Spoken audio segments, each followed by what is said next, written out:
Hey peeps, as you know, I had great difficulty in the month of October behaving myself when it comes to deck purchases. So we do have another unboxing to do today. And today we are unboxing the Lubanko Tarot by Lubanko.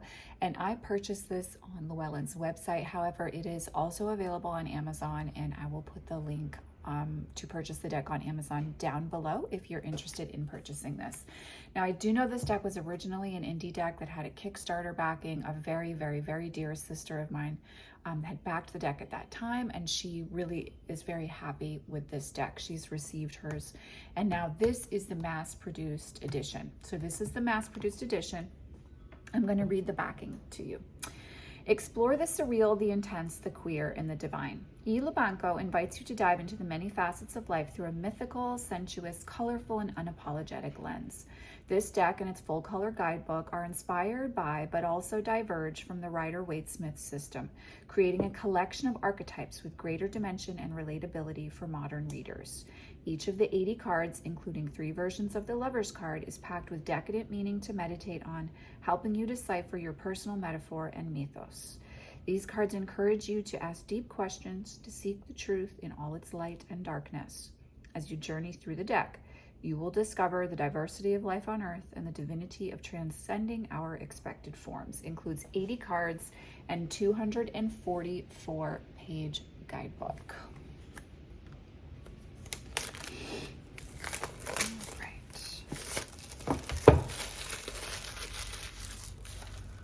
So it's a nice matte, a flat matte box. It's the side, and then the top has that. It just says Lubanko Tarot, and on the bottom, the list price is $28.99, and I do think I paid that price on Llewellyn's site. It says on the inside, without darkness, we have no shadows to define the light, and without light, the darkness may seem unending and without boundary. Oh, nice, there isn't plastic. Matte black edging. Oh, I love it. Okay, and the inside are these galaxy systems here, or excuse me, star systems. No, not saying that right. You guys know what I mean. The stars. Mercury's in retrograde, and it is what it is. We're at where we're at. Okay, so let's see. Oh, interesting. Oh, it came with a little holder for your cards. That's kind of cool. That's very sweet. Okay, so let's take a look at the guidebook first. Nice and meaty guidebook, full color representation. Looks like we have a brief paragraph describing the card, divinatory meaning, and then reversed meanings here. And that's in the minors. Let's check out the majors. Have much more information, it looks like. Oh yeah, okay. So with the majors, you have a few paragraphs of information, and then a card representation. And then when it comes to the intro, looks like we've got about 21 pages. There's a how to work with the deck section, and then there's a brief introduction as well. So that is that information. I do think this looks like a great guidebook. Let's get into the cards themselves. Definitely a typical Rider-Waite-Smith sized deck. Let's see, what do I have? Here's my OG. So very similar size. Wow, Racine, that was a nice one. The feel of it is not too heavy. So if you do have smaller hands, I don't think it will be too much for you. I love this edging. And here is the backing. It's really beautiful. You know, it's dark in its tonality, but it's very restful. It's not a goth it's not like a goth darkness. There's a softness, a kind of peace to some of the color. And so even though it's darker in its color theming, it doesn't feel like a heavy or a shadow aspect.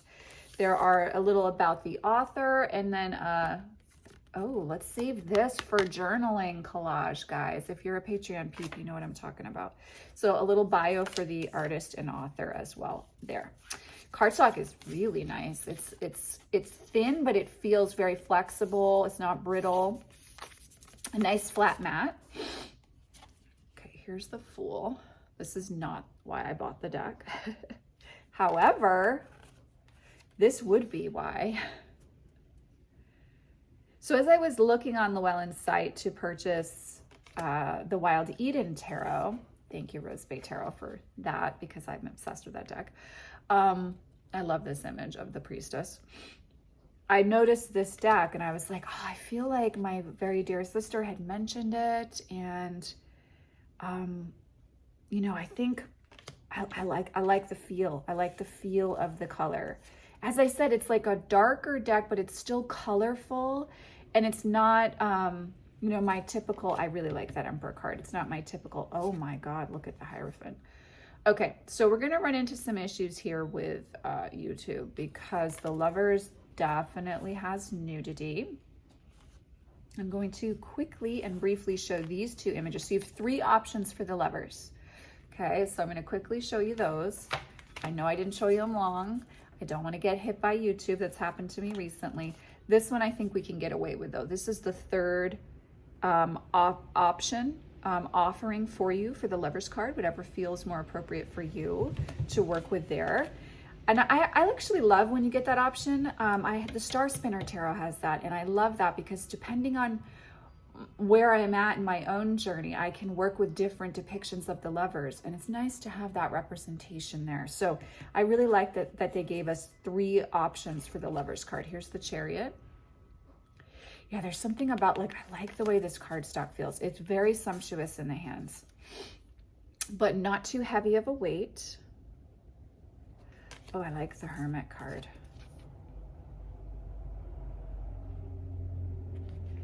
And we have the Wheel of Fortune.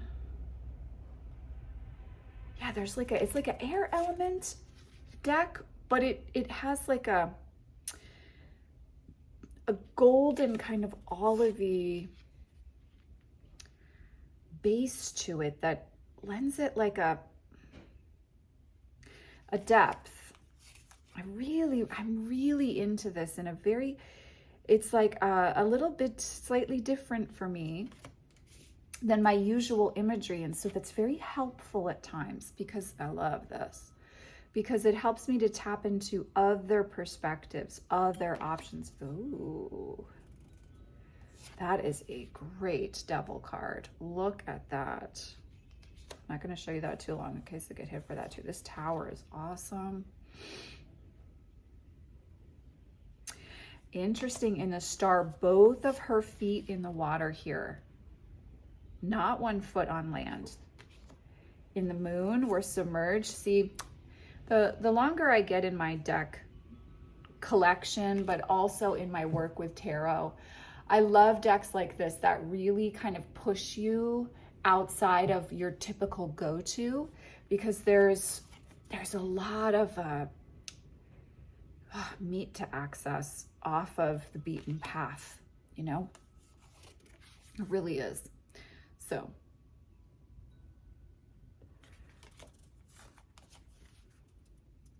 okay, so that was the majors. Now we're going to flow into the minors. We have the Ace here of Cups. Interesting, 2 of Cups, almost mirror reflection there. Oh, I love the 3. I don't usually like the 3 of Cups. That's a great representation. 4 is very beautiful. I love that we can't see her face. Oh, 5 of Cups is great too. You know what this reminds me of? A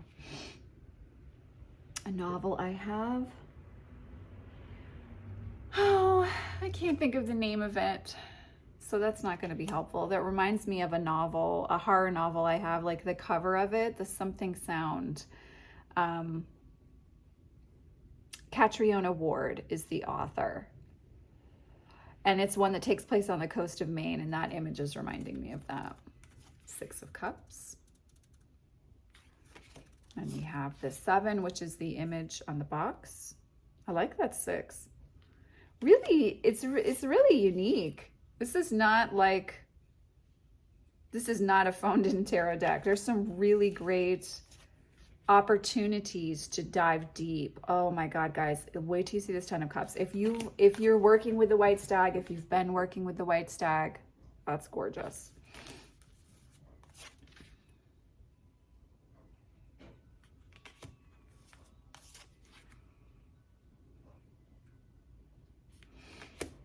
Okay, so for the court cards, well, I like how blue, though, this is in alignment with the suit of cups. It's almost like they're in grottos underwater, you know? Like, I don't know, I'm going to retract what I was about to say about the court cards. I actually think there's a lot of opportunity there. Okay, so here we go into the pentacles. Oh, I love the Two of Pentacles. This is absolutely gorgeous. That's 3. Reminds me of the Dwarf Kingdom in Lord of the Rings.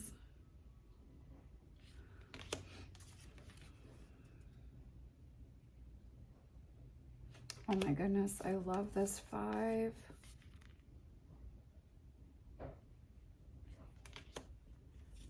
We have a 6, and I kind of think this is a very accurate representation of the 6, which we need to do it further down the path of the 6 of Pentacles. I have a lot of thoughts on that card.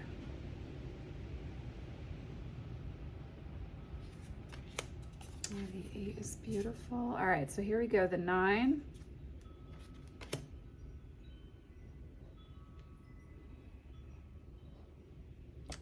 Not what I was expecting.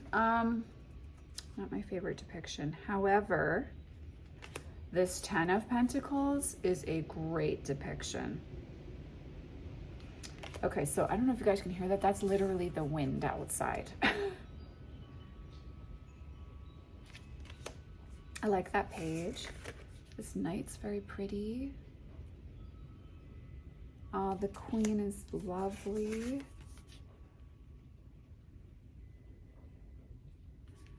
And then we have the king. Oh, guys, wait till you see this Ace of Swords. Okay, oh my God, the 2s. This, Lubanko, you knocked the 2s out of the park. Wait till you see this 2. Oh, it's so interesting. I genuinely am enjoying this deck, but I don't like my 2 favorite cards in the deck typically, which would be the 3 of Swords and the 9 of Pentacles. This is not my favorite representation of the 3. However, I get it for the color palettes chosen for the suit. That's beautiful. Again, it's like these images that typically are not my favorite, I'm actually really enjoying by this artist. Oh, this 6 is awesome. Oh my goodness. Another artist that really did a great job with the Suit of Swords, which, you know, prior to, as you guys know, the Suit of Swords is not my fave. I love that image.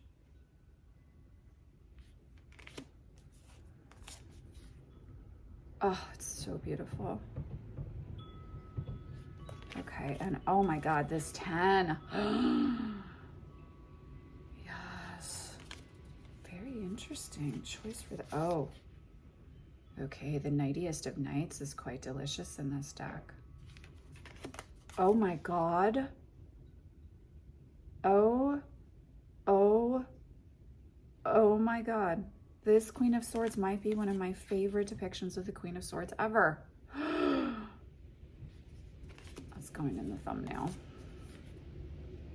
There's the King. And then we have the Ace of Wands here. Yeah, man, they did a beautiful job with the 2s. I get it, like I can feel it. And sometimes the 2s can be a bit tricky, right? Like when you think of the choice, the commitment, the options, the opportunities that come up with the 2s. So it can almost be overwhelming in a way at times, and yet the artist in this deck, they just get it. It's very easy to access a doorway within that too. We have the 7. The Wands are not my favorite suit in the deck, but I do understand the layers really representative of the action, you know, the will aspect of the Wands. And I do actually think this 9 is very appropriate for the traditional meaning. Okay, and here we have the 10. Okay, I don't hate this page. Oh my God. The Knights for the most part though, except for the Knight of Cups, which was not my fave, but the other three Knights are amazing. Oh my God, guys, wait till you see this Queen. Oh, and I love the King. Oh, this is gorgeous. This was so worth the investment. Look at that King. Oh my God, that was so worth the investment. That's absolutely stunning.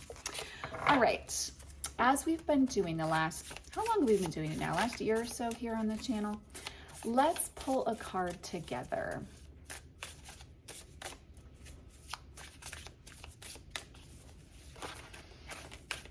Oh, I had some fall out. So just take a moment. I haven't flipped the cards over yet. There were 2 cards that fell out. Let's just take a moment. Let's just ask what insight we need into our spiritual journey and experience at this time. What wisdom does this tarot deck have for us? 4 of Pentacles to the 5 of Pentacles falling out. All right, so let me find that.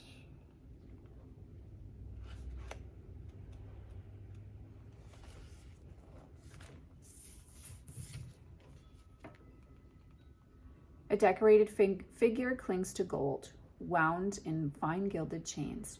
Their mask is impassive and their ornamentation dangles and shimmers, seeming to tie them to the riches themselves.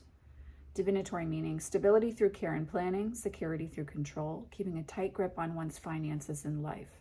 Reversed: materialism, hoarding, and inability to see past acquisition and keeping, sometimes subtle but ungenerous displays of wealth. And then for the 5 of Pentacles, rain falls forcefully in fearsome sheets of storm, battering 2 figures trying to brave the tempest. Golden light shines from a stone building they pass, but there is no door to welcome them inside. Divinatory meanings: being on the outside looking in, financial ruin and the isolation that results, the bitter cold of being left behind, the mockery of inaccessible warmth, 1 foot in front of the other, but the light feels unreachable. Reversed: being let in from the cold, a light in the darkness, hope despite struggle. So the place that we are moving out of is perhaps more of a fight to connect in with our spiritual path, to access our spiritual truths. And what we are now deepening into in our spiritual journey, the space we're stepping into, is coming in out of the cold, coming in out of the fight, coming in out of feeling like we have to work hard. And it is more a space of support, of presence, of being held in warmth, held in the darkness. So this is the space that we're moving into in our spiritual paths and journey. Very easy to read with this deck.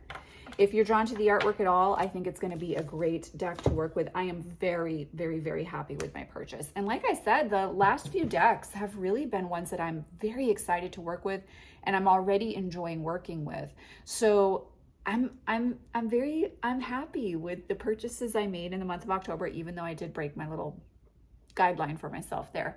But this deck especially is going to read very well for others. I can tell already. It will be very effective in giving very clear, insightful answers to specific questions in client readings.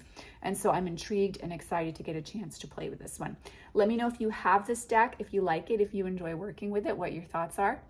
I am sending you guys, as always, oceans of love, and I'll see you in the next video. Take care.